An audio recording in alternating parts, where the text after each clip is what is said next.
vamos falar sobre os maiores retornos da Bolsa Brasileira nos últimos 30 anos. Saiu aqui um estudo da gestora Trígono Capital, que eu achei bastante interessante, e eu tirei alguns insights desse estudo, né, para mostrar quais são as melhores estratégias para investimento em ações no Brasil e também nos Estados Unidos, tá? Esse estudo aqui, ele diz muita coisa sobre como é a Bolsa, como se comporta a Bolsa e as empresas, né, no Brasil no geral. Bom, eu não tô com o melhor microfone aqui nesse vídeo aqui, né? Alguns aí já falaram que esse microfone não estava muito bom. Não trouxe o microfone bom dessa vez, mas espero que o vídeo saia na qualidade razoável aí, beleza? E só peço aí pra quem tá curtindo os vídeos aí, por favor, se inscrever no canal aí, ajudar a gente aí, tamo junto. Então vamos lá para esse estudo aqui da Trígono Capital, que é uma gestora de fundos de investimento, né, mais focada em small caps. Eu até fiz um vídeo analisando eles, eu vou deixar aqui na descrição. Tá? Eles têm alguns fundos ali que algumas pessoas até curtem muito por causa dos investimentos em small caps e micro caps. E eles têm uma equipe de análise lá que faz bastante investigação de mercado e tal, e eles postam uma carta mensal, né, no site deles, com alguns estudos e opiniões, etc.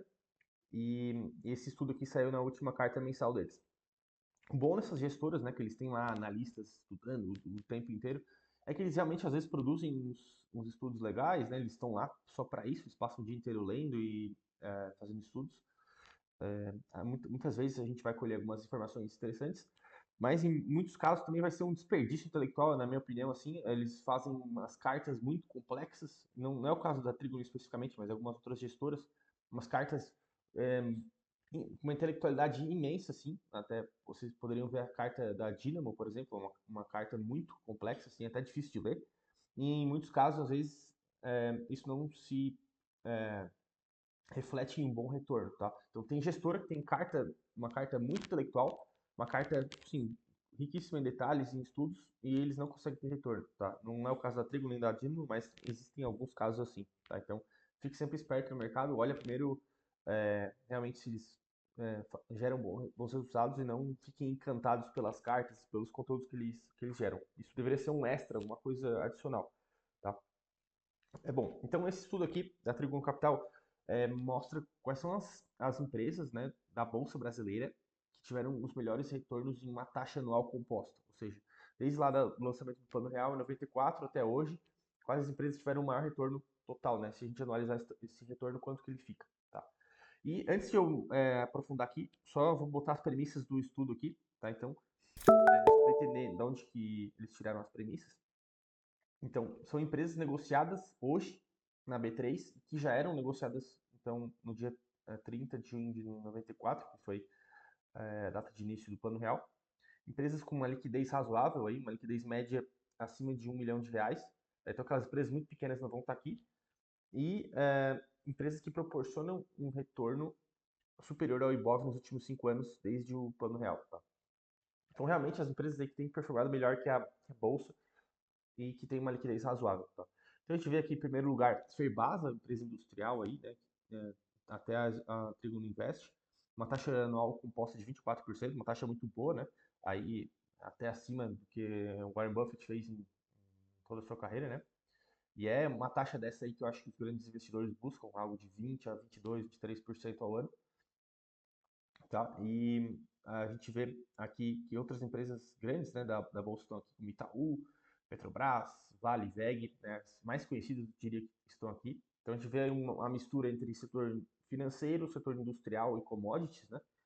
E a gente vê também, outro fator interessante aqui é que a participação dos dividendos nesse retorno de 30 anos é muito grande. Então, esse retorno total aqui acumulado, né, de 60 mil por exemplo, da Ferbasa nos últimos 30 anos, que gera uma taxa anual composta de 24% ao ano, já está contando os dividendos. E os dividendos, né, de todo esse período que contribuíram com 81% dessa rentabilidade total. Tá? Então, esse estudo também mostra que os dividendos são muito importantes, mas as principais conclusões disso para mim são as seguintes. Tá? Primeiro é que pouquíssimas empresas na Bolsa Brasileira batem o CDI. Aqui embaixo a gente tem o retorno do CDI no período, tá? Que foi de 15,8% ao ano, contra o Ibovespa até pior, né, de 12,4%. Então a gente vê aqui que apenas 15 empresas bateram o CDI. Tá? Só até aqui a Telefônica Brasil a Vivo, tá? Aqui, a 15ª, que teve um retorno de 15,9% aqui ao ano composto, né? acima do CDI. Então, apenas 15 empresas estão cumprindo essas condições do estudo da Trígono, tá? De bater o CDI. E se a gente considerar que para tu tomar um risco de ações e assumir uma volatilidade, assim, né? Ver o preço da ação às vezes caindo por alguns anos e tal, né? Tu teria que exigir um retorno acima do CDI, né? Um CDI mais 3, mais 4. Se a gente colocar esse adicional, né? Como algo que a gente exigiria para um investimento em ações, aí fica menos de 15, né? Se a gente colocar um CDI mais 3, seria algo teria que ser maior de 18,8% ao ano composto. Sobrariam só 10 empresas. Só 10 empresas teriam valido a pena correr o risco assim, de investir em ações se tu segurasse por todo o tempo, né? Então são pouquíssimas empresas, então dá para meio que generalizar e dizer que a bolsa no Brasil não bate a renda fixa. Dá para fazer essa generalização. Isso não quer dizer que não vale ter exposição em ações, porque aí obviamente vai entrar a parte da conclusão que eu vou chegar aqui para como investir e ganhar dinheiro no Brasil. Tá? Então essa é a primeira conclusão. Pouquíssimas empresas batem o CDI, não vou nem dizer o IBOV, tá? Não vou nem dizer IBOV, pouquíssimas empresas batem o CDI no longo prazo no Brasil e são grandes empresas, assim, de grandes conglomerados ou grandes oligopólios ou empresas que têm muita necessidade de capital intensivo, que são aí as industriais, que a gente pode dizer aqui Ferbasa, Unipar, Home, grandes industriais Irani e a Petrobras, né? E outras empresas de commodity, aí Vale, por exemplo, e setor financeiro, como os grandes bancos aí, Banco do Brasil, Itaú, etc. Tá? Então só essas poucas empresas aí conseguiram ter um retorno atrativo. Bom, a segunda conclusão aqui é que a economia brasileira, ela realmente não tem um ambiente favorável para negócios, né, no geral, comparando com outros países. Então, não é um ambiente muito favorável à inovação. Então, acaba que o índice Bovespa ele sempre tende a ter as mesmas empresas ali dentro. Ele não dá espaço para empresas novas irem entrando nesse índice, né, como acontece nos Estados Unidos. Tem empresas de tecnologia ou empresas que fazem inovações não aparecem aqui no Ibovespa e nem nos principais retornos, porque a economia brasileira ela não dá essa possibilidade, né? Ela não dá muito espaço para o empreendedor trabalhar, então tem muito imposto, tem muita burocracia e tal. Então, não é como nos Estados Unidos, que se tu investir e ficar alocado no S&P 500, tu tá realmente exposto à inovação da economia, porque eventualmente vai ser feito uma Google, uma Facebook, e elas vão entrar lá, né? Elas vão acabar sendo bastante negociadas, vão entrar no índice e vão acabar fazendo parte da composição. Aqui no Brasil, como a economia não premia isso, vai acabar sempre ficando essas grandes empresas, pagadoras de dividendos, que já tem as suas reservas de mercado, são oligopólios, etc. Então tu não vai estar exposto à inovação, tu vai ficar dependendo desses grandes tubarões aí, que são as grandes empresas do Brasil. Tá? Então é um ambiente pouco dinâmico, né? Esse resultado aqui nos mostra um pouco dinamismo da economia brasileira. Tá? E, e aí, qual é a conclusão que eu chego no final aqui, depois desses dois pontos que eu falei, de como investir no Brasil e como investir nos Estados Unidos, por exemplo. Né? Então, Brasil não serve para fazer buy and hold. Né? Aqui nesse caso, obviamente, você pode ter falado, mas se eu fizesse buy and hold nessas empresas aqui, eu teria ganho dinheiro, bastante dinheiro. Ah, óbvio, mas tu teria que investir exatamente nessas 10 empresas aqui, nessas 10 primeiras. Né? Se tu tivesse feito isso, realmente segurado o investimento por 30 anos, beleza. Só que nem todo investidor vai conseguir segurar a Petrobras por 30 anos, por exemplo, porque esse investidor teria passado por todo o período de corrupção da Petrobras, teria visto a ação dele cair aí. Eu nem lembro quanto foi o drawdown da Petrobras, chegou a 80%, 90%, eu não lembro, para depois voltar a subir. Então, eu duvido que algum investidor teria capacidade emocional de segurar tudo isso aí no Brasil. Então, buy hold não faz sentido no Brasil, tá? Na minha opinião. O que faz sentido no Brasil é trade de valor. É o que todos os fundos de ações fazem no Brasil, só que eles não admitem. É uma especulação de valor, de valuation, vamos dizer assim. Então, tu vai carregar posições por um prazo médio, vamos dizer assim, de 2 a 3 anos, no máximo 5 anos, em que tu vai analisar se a empresa está barata em termos de valuation. Em momentos de estresse de mercado, tu vai comprar e vai segurar por alguns anos até o mercado voltar a pagar o que realmente vale essa empresa. Então, saber de valuation, saber de contabilidade no Brasil é muito importante para tu identificar esses momentos que o mercado está estressado. Tu pega essas empresas grandes do Brasil que tem uma boa participação de mercado, bastante história, que não vão quebrar, tu compra ela no momento que ela está barata, tu carrega por uns 2, 3 anos, às vezes um pouco mais, né?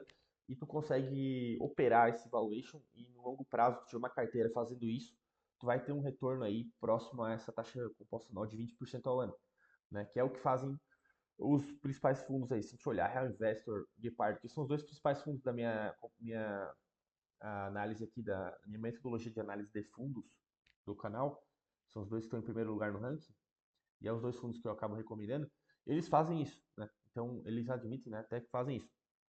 Então, para o Brasil, a conclusão que isso dá é que a gente tem que operar o valuation das empresas para ter bons investimentos. E se a gente olhar isso aqui, esse mesmo estudo nos Estados Unidos, eu tenho até um outro vídeo no canal que tem meio que esse estudo, eu vou botar aqui na descrição, que mostra lá os principais retornos da Bolsa Americana em a janela de 20 a 30 anos também. Mostra que tem bem mais empresas, né, que tem um retorno interessante anual composto, e que muito mais empresas do que 10 a 15 aqui que é no Brasil, um número muito maior bate a taxa de juros lá nos Estados Unidos e bate também no mercado, né? Então, lá realmente tu fazer uma análise qualitativa de empresas boas e segurar por muitos anos, tu consegue ter um retorno acima da taxa livre de risco, né, ou seja, da renda fixa deles, ou até possivelmente do mercado, do S&P 500, né?